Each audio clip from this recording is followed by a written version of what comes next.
We are in for a freaking treat.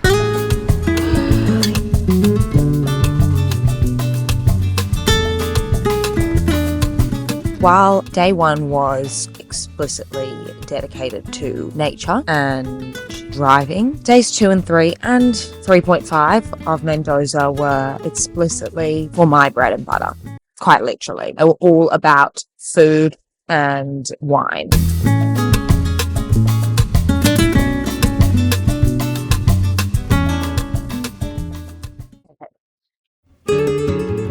Okay, so we've just arrived here in Macondo Parador. It is potentially one of the most beautiful settings I've ever had for a lunch. We're sitting here on the rushing river. We have the entire restaurant to ourselves. I think there's one other booking because there's one other table that's set, but we're here at 2 p.m, which might be a little bit too early for the Argentinian late lunch culture. Ordered a beer. It's super cozy up in the restaurant. You can imagine that during winter when it's freezing cold, it's like a cozy kind of pub type restaurant. The service so far has been absolutely divine. The owner, David, has just come over and introduced himself. He offered to take a photo. They've treated us to these delightful little nuts and corn kernels and this bread and eggplant dip, which I'm yet to dig into, but overall super, super relaxing. I mean, we're literally on the foot of the Andes and eating delicious food, drinking delicious wine. I mean, we haven't had any wine yet, but it will be delicious. Does life get any better? Okay, so with our meals, we each get a pumpkin soup and dos empanada. They look legit. That is unbelievable. It's got cheese throughout it. I don't know what cheese it is. And thyme. Very cheesy. Taste of thyme throughout. Okay, empanada. Carne. Oh my God. That is so good. Okay, what is really beautiful about these empanadas is that the pastry is super crisp. They're baked, not fried, so they're not super oily or anything. Not very doughy, just crispy and fresh. Unbelievable. I mean, that is a great combo. Muy bien.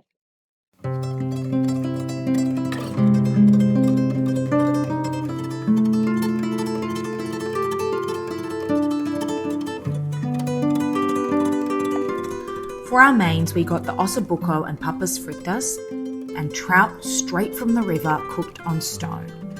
The food here was delicious. It was hearty, proper mountain food, but the location and the tranquility of this place is what really stole the show.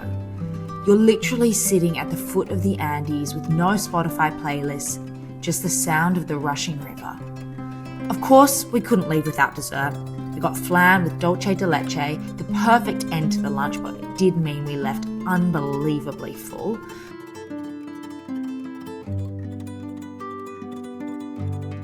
A quick trip to the San Martin Memorial before we needed to get back on the road fast to make our booked wine tasting an hour away. After yet another hour of driving, we arrived at Alfa Crux, which was just next to our hotel for a winery tour. The building itself was amazing. It felt like a spaceship in the middle of all of these vineyards. We got a tour of the entire winery.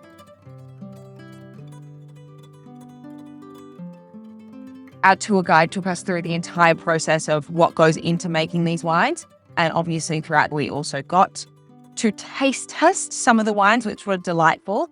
There were a lot of fun little quirks to the winery. The most memorable for me was on some of these big stainless steel barrels. What would you call them? That's where the stainless steel, that's where the wine is made, have these artworks by the owner's friend with different eyes and different mouths talking about like the different stages of drunkenness as you drink more and more wine. So the eyes go from being kind of clear and coherent to crazy drunk eyes, essentially.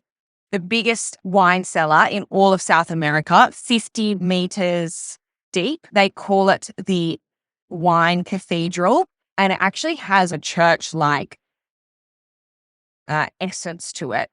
In the middle is like this open space where they often have performers because the acoustics of the entire room are set up for amazing sound quality. And our tour guide actually sung Someone Like You by Adele to showcase the acoustics of the room. So that was awesome. There was really cool art. There was a video showing the artist and his process of going out to the knees and painting his art based on the nature that he was surrounded by. And all in all, I would highly recommend doing one of these wine tours. No diss to Australia, but the Australian wine tours are not quite as elegant and sophisticated. They're centered more on wine consumption en masse. So we've left that beautiful hotel feeling very refreshed, very full of wine. And today we have a very special lunch at a place called Riccitelli. So this is actually a Michelin star restaurant, which I know sounds very indulgent. I know we've been eating at very beautiful restaurants. Riccitelli is one of the most famous natural wine vineyards in Mendoza.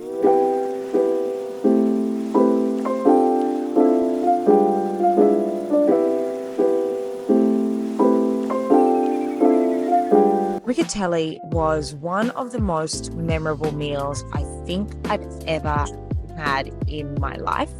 Most of their produce is grown on the vineyard. The restaurant is Michelin starred, and if you've watched my other videos, you'll know that I also went to Don Julio, but the two experiences could not have been more different. So we had 7 courses, all matched with a Riccitelli wine with unlimited refills, which one of the 2 of us indulged in. So the meal kicked off with a bread roll. A bread roll with celery, olive oil, and white bean puree and bread with our first wine. Now, I've said this before, but your first bite of food at a restaurant like this really does kick off the tone for the rest of the meal. The celery oil was bright. The carrot leaves were acidic. The dip was beautifully balanced. And I was like, if this is what we're getting from the bread course, then we are in for a freaking treat. Every wine was talked through by the sommelier, super knowledgeable about both the food and the wine, obviously. Okay, this is snack course. I don't know, this has almonds and gremolata in it. Cabbage taco with beetroot. Something with orange blossom and olive Alfa Crux and an apple, very thin sliced apple with white bean puree and some focaccia. Then came the first real dish, which was the prawns. Raw prawns, cherry and red onion garnish, and water of cucumber. This was fucking phenomenal. I haven't had raw prawns that much in my life, but they were plump and fresh and salty and chewy and delicate but hearty all at once. Very refined, and honestly, up there with one of my favorite things that I ate all day. The sweetbreads. Now, this is something that I always have wanted to order, but my scaredy cat partner never allows me to. So I was quite happy to see that this was on the 7-course meal that we were unable to change. Sweetbreads are the gland around the thyroid on the cow, which sounds scary, but when cooked right, which you better believe they were at Riccitelli, are phenomenal. Charcoaled, quite, you can tell it's glands, like it's a little bit chewy and a bit like gelatinous, tendony, with a caramelized onion, puree, kimchi. The texture is almost like a bit ossobuco-y, like chewy, but not in a gross way. They were so flavorful, paired with the caramelized onion puree, the kimchi which cut through, and I think that was it. Unbelievable. The mushroom with the parmesan egg yolk kind of sauce, delicious. Probably my least favorite, the least memorable, but still very, very high quality. Well, the idea now is that I'm going to be putting some ingredients in your plates, in your mortar. Is that correct? Yeah.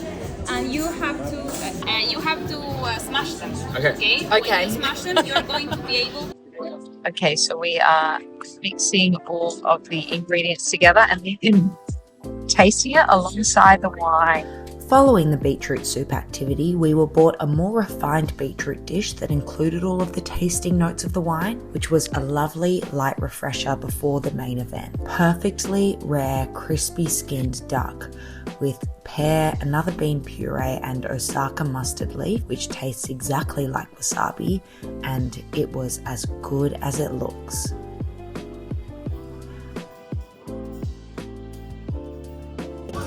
A nemesis chocolate cake with a blueberry jam and some sort of honeycomb thing with the most delicious red wine I think I ever did taste. And the final touch was a little biscuit paired with a fresh celery and apple juice to aid the digestive process. A beautiful and fresh way to end the meal.